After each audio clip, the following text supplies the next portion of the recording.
होगी। भारतीय film industry में एक से बढ़कर एक सिंगर्स आए और अपनी मखमली आवाज से लोगों के दिलों पर राज किया। खुदा जाने ये क्यों हुआ है कि इनमें से कुछ सिंगर्स किसी बड़े संगीतज्ञ परिवार से थे, तो कुछ ने बड़े संगीत घरानों या गुरुओं से संगीत की तालीम ली थी।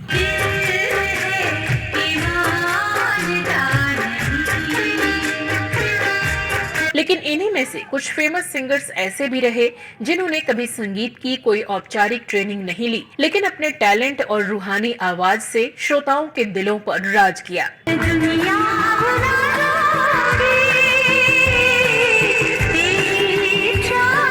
शास्त्रीय संगीत में अच्छी पकड़ रखने वालों के लिए किसी भी तरह का सॉन्ग गाना बेहद सरल है। आपने कई लोगों को ऐसा कहते हुए जरूर सुना होगा कि रागों के साथ सधे हुए गले से बाहर आते गीत कानों से होते हुए सीधा दिल तक जाते हैं। लेकिन क्या आप भारतीय सिनेमा के उन नायाब शख्सियत और टैलेंट के पावर हाउस सिंगर्स को जानते हैं, जिन्होंने बिना रागों को छेड़े ही अपने गानों से लोगों की धड़कनों को एक बार नहीं कई बार छेड़ा और फिल्म इंडस्ट्री में अपना एक अलग मुकाम बनाया जो आज तक कायम है।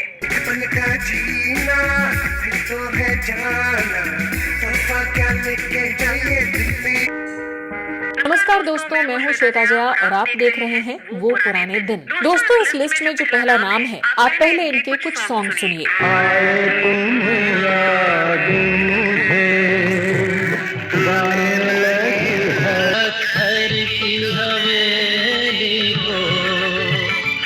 शीशे के घर ओ साथी रे, तेरे बिना भी क्या जीना। इन गीतों को सुनकर आपको समझ आ गया होगा कि हम सबसे पहले बात कर रहे हैं भारतीय सिनेमा के उस इकलौते शख्स की जो गायक होने के साथ साथ म्यूजिक डायरेक्टर, गीतकार, एक्टर, डायरेक्टर, राइटर और प्रोड्यूसर भी रहे।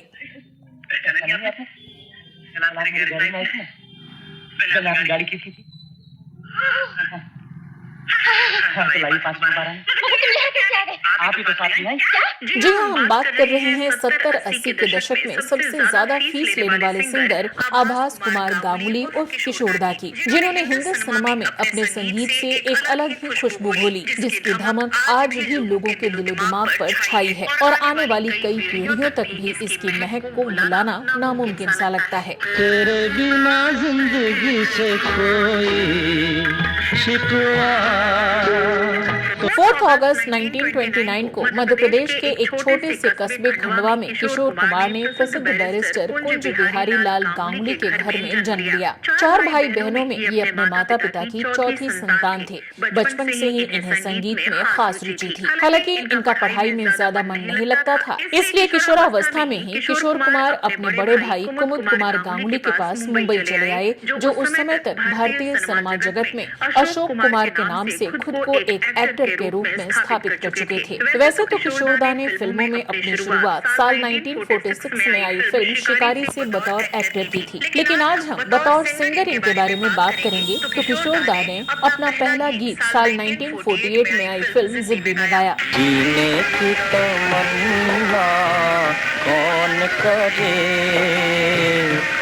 देवानंद पर फिल्माया गया ये गीत जोरदार हिट रहा और इसके बाद किशोर दा ने देवानंद साहब के लिए कई हिट गाने गाए। हो तुम या कोई हकीकत कौन हो तुम बतलाओ। लेकिन फिल्मी दुनिया में कदम रखने के कुछ दिनों बाद ही इन्हें समझ आ गया कि शास्त्रीय संगीत की कठिन गलियां इनके सफर को मुश्किल बनाने वाली हैं। लेकिन इन्होंने उन कठिन गलियों को इस कदर बदल दिया कि जिस भी रास्ते में ये जाते उसे अपना बना लेते। मुश्किल से मुश्किल गाने को अपने अंदाज में गाकर इन्होंने हर आम इंसान को उससे प्यार करने पर मजबूर कर दिया।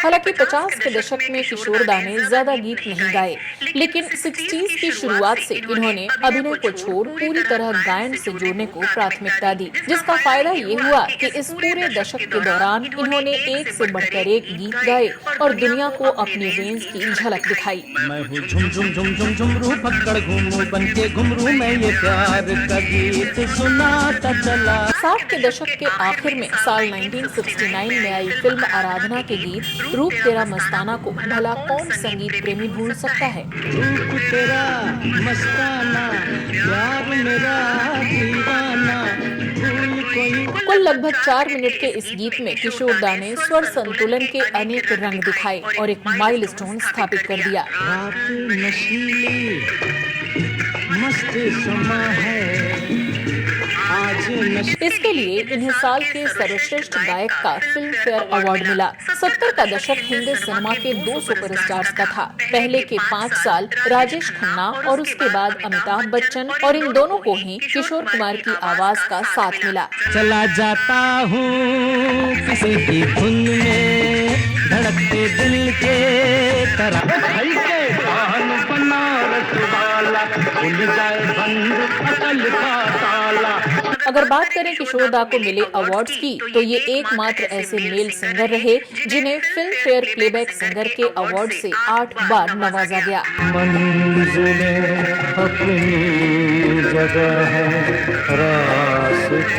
किशोर दा ने हिंदी के साथ साथ बंगाली, मराठी, गुजराती, पंजाबी, उड़िया, कन्नड़, मलयालम जैसी कई भाषाओं में 2500 से ज्यादा गीतों को आवाज दी। साल 1988 में आई फिल्म कौन जीता कौन हारा का गीत जीना प्यार है इनका आखिरी गीत रहा। जीवन प्यार बिना कुछ नहीं, बिना तार बिना कुछ नहीं, यारी यार बिना कुछ नहीं। आज किशोर दा भले ही हमारे बीच नहीं है, लेकिन ये लोगों के दिलों में आज भी जिंदा हैं, जहां से आवाज निकलती है। गाता रहे मेरा दिल, मेरी।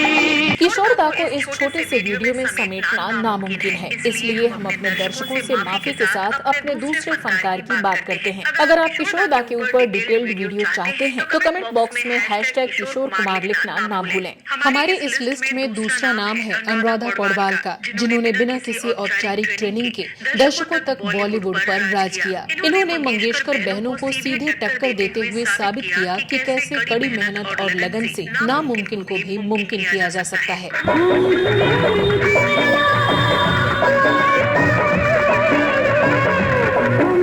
प्यार के नगमे रहे हों या भजन की सुरीली तान, इनके गीतों की लोकप्रियता ने सबको पीछे छोड़ दिया।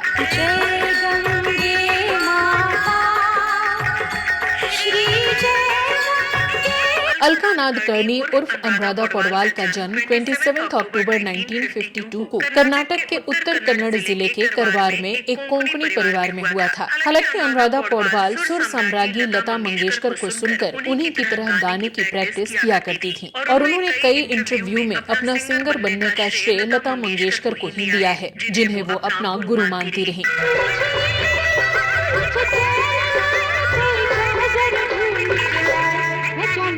अनुराधा जी ने अपने करियर की शुरुआत साल 1973 में आई फिल्म अभिमान से की थी, जिसमें इन्होंने जया भादुड़ी पर फिल्माया एक बेहद कर्णप्रिय श्लोक गाया था।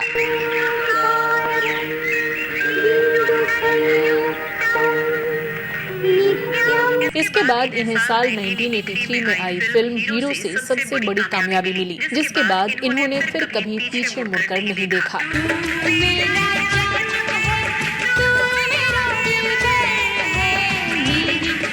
इस फिल्म में इन्होंने लक्ष्मीकांत प्यारेलाल के साथ जोड़ी बनाई। हीरो की सफलता के बाद इस जोड़ी ने कई और फिल्मों में सफल गाने दिए, जैसे मेरी जंग, बंटवारा, राम लखन और तेजाब आदि।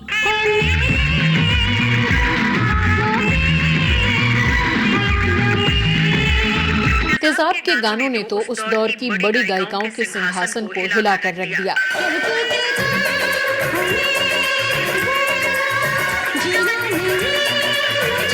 रिपोर्ट्स की माने तो इसी फिल्म के बाद मंगेशकर बहनों के साथ इनके कुछ विवाद सामने आए और इन्हें कई फिल्मों और कई गानों से बाहर करवा दिया गया।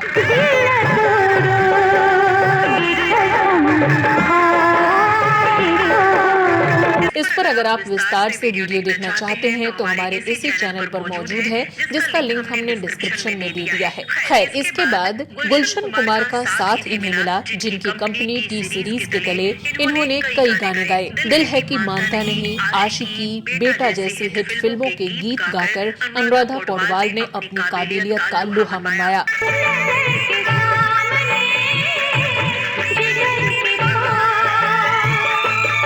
इन तीनों फिल्मों के गीतों के लिए इन्हें साल 1991, 92 और 93 में बेस्ट फीमेल प्लेबैक सिंगर के अवार्ड से नवाजा गया।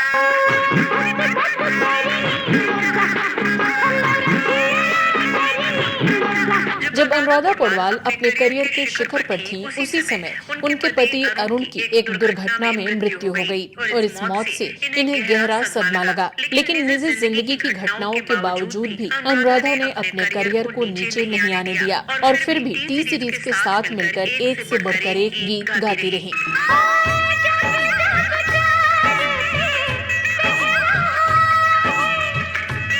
अनुराधा पौडवाल को गुलशन कुमार और टी सीरीज की खोज कहा जाता था। गुलशन कुमार इन्हें दूसरी लता बनाना चाहते थे, लेकिन 1997 में गुलशन कुमार की भी मौत हो गई और फिर तो बहुत कुछ बदल गया। इसके बाद अनुराधा ने अपने आप को काफी हद तक भक्ति गीतों तक ही सीमित कर लिया।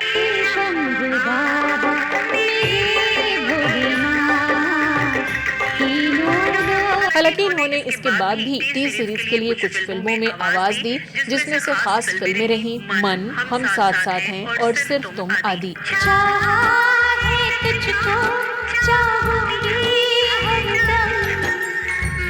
अनुराधा पौडवाल भले ही आज गायकी से दूर हैं, लेकिन इनके गाए हजारों गाने आज भी हमारे घरों में गूंजते हैं और आज की जनरेशन भी इनकी गायकी की जबरदस्त फैन है। हमारे इस लिस्ट में जो अगले सिंगर हैं, इन्होंने अपनी जिंदगी म्यूजिक को ही समर्पित कर दी और स्टेज पर गाते हुए ही इस दुनिया को अलविदा कहा। तड़प तड़प के इस दिल से आह निकलती रही, मुझको सजा दी प्यार की।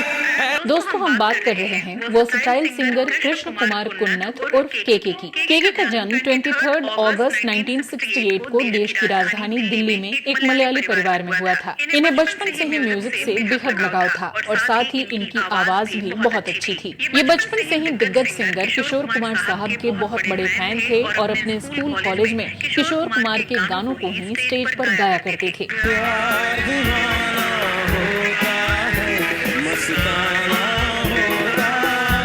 कहा जाता है कि इनके इन गानों को सभी बेहद पसंद करते थे। उन दिनों मिलने वाली तालियों से इनकी म्यूजिक के प्रति दीवानगी बढ़ती चली गई। कॉलेज से पास आउट होने के बाद इन्होंने एक होटल में बतौर मार्केटिंग एग्जीक्यूटिव नौकरी शुरू की, लेकिन कुछ समय के बाद अपने म्यूजिक के प्रति लगाव के चलते इन्होंने नौकरी छोड़ दी और अपनी किस्मत आजमाने साल 1994 में सपनों की नगरी मुंबई पहुंच गए। यहाँ पर इन्होंने 11 भाषाओं में करीब 35,000 से भी ज्यादा जिंगल्स गाए।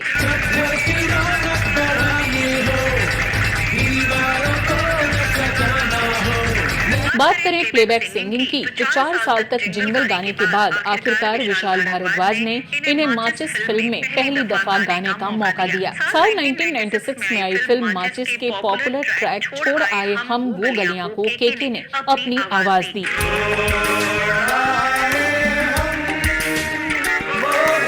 लेकिन केके को असली पहचान मिली साल 1999 में आई फिल्म हम दिल दे चुके सनम के एक बेहतरीन गाने से।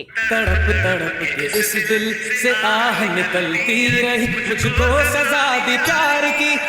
और इस गाने ने केके के करियर को पंख लगा दिए और इसके बाद फिर इन्होंने कभी पीछे मुड़कर नहीं देखा। लुट गए, हाँ लुट गए, तो लुट गए हम तेरी मोहब्बत। इसके बाद केके ने साल दर साल कई हिट फिल्मों में गानों को आवाज दी, जैसे कि gangster, life in a metro, Om Shanti Om, Bachna Ae हसीनो, तुम मिले, जिस्म 2, जन्नत 2, मर्डर 3, गुंडे, बजरंगी भाईजान आदि। आँखों में तेरी अजब सी अदाएं हैं, दिल जानना तो हो गया सब हासिल। बात करें दूसरी भाषाओं की, तो केके ने हिंदी सहित तमिल, तेलुगु, कन्नड़, मलयाली, मराठी, बंगाली, गुजराती जैसी कई भाषाओं में गाने गाए, जिन्हें श्रोताओं ने बहुत पसंद किया। स्ट्रॉबेरी कन्ने, जिंगली कन्ने। बात करें इनके एल्बम्स की, तो साल 1999 में American international music company Sony music India में लॉन्च हुई और वो अपने म्यूजिक एल्बम्स के लिए नए आर्टिस्ट की तलाश में थी। सोनी म्यूजिक ने जिन आर्टिस्ट को चुना, उनमें केके का नाम भी शामिल था और ये इनके लिए सुनहरा अवसर हुआ। सोनी म्यूजिक से जुड़ने के बाद केके का पहला सोलो म्यूजिक एल्बम पल लॉन्च हुआ।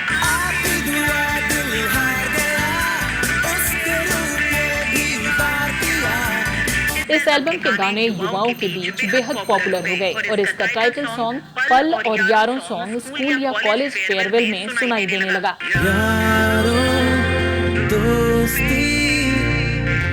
साल 2013 में केके ने एक अंतर्राष्ट्रीय album ripe up colours of peace के लिए भी एक गीत गाया, जिसे एक तुर्की राइटर फतुल्ला गुलेन द्वारा लिखा गया था।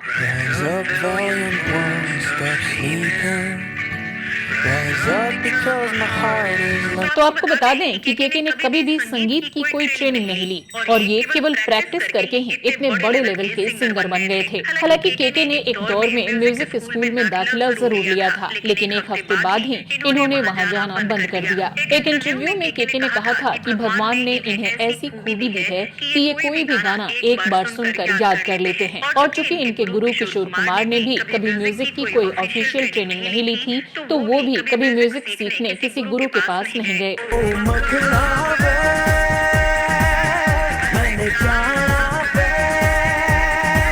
31 मई 2022 को नजरुल मंच पर केके एक कॉलेज फेस्टिवल में कॉन्सर्ट के दौरान लाइव परफॉर्म कर रहे थे और उसी दौरान इन्हें स्ट्रोक आया। केके को तुरंत ही कोलकाता मेडिकल रिसर्च इंस्टीट्यूट ले जाया गया। वहां पर डॉक्टरों ने इन्हें मृत घोषित कर दिया। केके अब हमारे बीच नहीं है। कई दफा तो यकीन ही नहीं हो पाता कि इतनी कम उम्र में ये बेहतरीन गायक हमसे दूर जा चुके हैं। 3 दशक लंबे अपने करियर में केके ने कई ऐसे गीतों को अपनी आवाज दी जो इन्हें हमेशा इनके चाहने वालों के दिलों में जिंदा रखेंगे।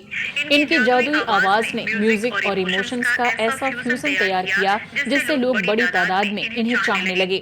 इनकी जिंदगी बेहद संघर्षों भरी रही। अब जब ये हमारे बीच नहीं है तो इनकी कमी जरूर सभी को खलती है। ये एक बेहतरीन सिंगर होने के साथ साथ एक बेहतरीन इंसान भी माने जाते थे। अगर आप केके की फुल बायोग्राफी देखना चाहते हैं तो हमारे इसी चैनल पर पहले से मौजूद है, जिसका लिंक हमने डिस्क्रिप्शन में दे दिया है। हमारी इस लिस्ट में चौथा नाम है मशहूर कॉमेडियन और फिल्म मेकर महमूद के बेटे लकी अली का। लकी अली एक एक्टर, राइटर और बेहतरीन सिंगर भी रहे।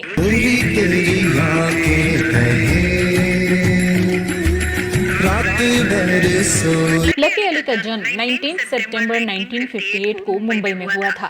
इनके पिता महमूद हमेशा चाहते थे कि ये उनकी तरह ही एक एक्टर बने, लेकिन बड़े होकर लकी अली का इंटरेस्ट म्यूजिक की तरफ होने लगा और इन्होंने एक एल्बम बनाने की सोची, लेकिन इसे लिखने, बनाने और रिलीज करने में इन्हें 4 साल का लंबा वक्त लग गया। हालांकि लकी ने म्यूजिक की कोई ट्रेनिंग नहीं ली थी, लेकिन फिर भी इनकी गायकी बेहतरीन थी।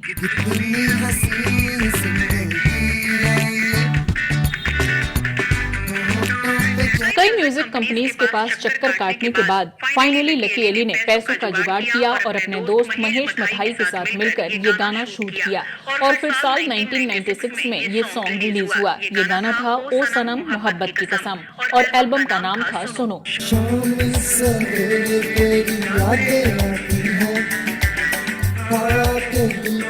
रिलीज होते ही इस गाने ने म्यूजिक इंडस्ट्री में धूम मचा दी और रातों रात लकी अली 90s के युवाओं के बीच बेहद लोकप्रिय हो गए। इस एल्बम के 10 मिलियन से भी ज्यादा कॉपीज सेल हुई थी, जिसने पिछले सारे रिकॉर्ड तोड़ दिए थे। इसके पीछे एक्सपर्ट्स ने वजह बताई इनके म्यूजिक और गानों का तब के हिसाब से बिल्कुल अलग और यूनिक होना।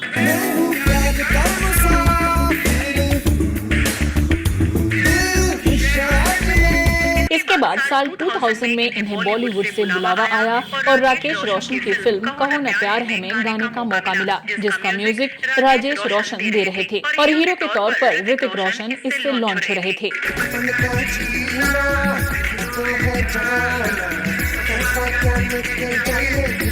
ये फिल्म का और उस साल का सबसे हिट गाना साबित हुआ और ऋतिक के डांस और लकी अली की आवाज ने समा बांध दिया।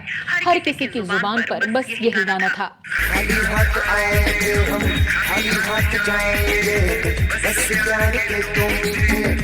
लकी अली को इस गाने के लिए बेस्ट प्लेबैक सिंगर का फिल्म फेयर अवार्ड मिला और ये एक फेमस फिल्मी हस्ती बन गए।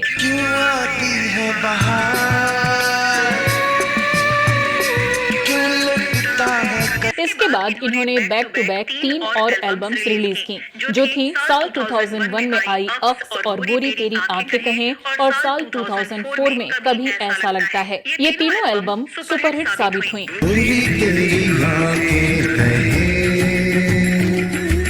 रात यहाँ एक और बात आपको बताते चलें कि लकी के करियर का सबसे पहला गाना इनकी किसी एल्बम का नहीं बल्कि इनके पापा महमूद द्वारा बनाई गई एक फिल्म दुश्मन दुनिया का एक गीत था, जिसका टाइटल था नशा नशा। नशा नशा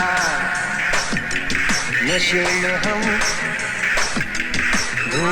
लकी के आगे के करियर की बात करें तो कहो न प्यार है की सफलता के बाद इन्हें और भी कई फिल्मों में गाने का मौका मिला, तो साथ ही ये अपने एल्बम भी निकालते रहे और कुछ फिल्मों में अभिनय भी किया। इन्हीं में से एक फिल्म थी साल 2002 में रिलीज हुई सुर द मेलोडी ऑफ लाइफ।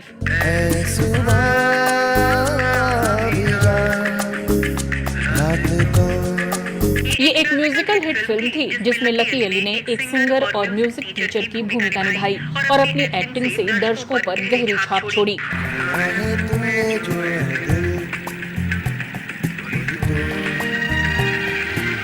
साल 2002 में ही एक और फिल्म में ये नजर आए जो थी मल्टी स्टारर फिल्म कांटे, जिसमें इनकी एक्टिंग को खूब सराहा गया।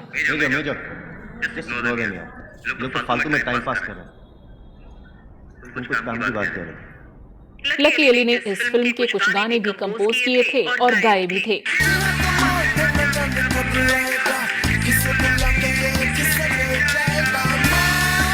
इसके बाद लकी अली ने कई फिल्मों के गानों को आवाज दी, जैसे युवा, बचना ए हसीनो, अनजाना अनजानी, तमाशा आदि।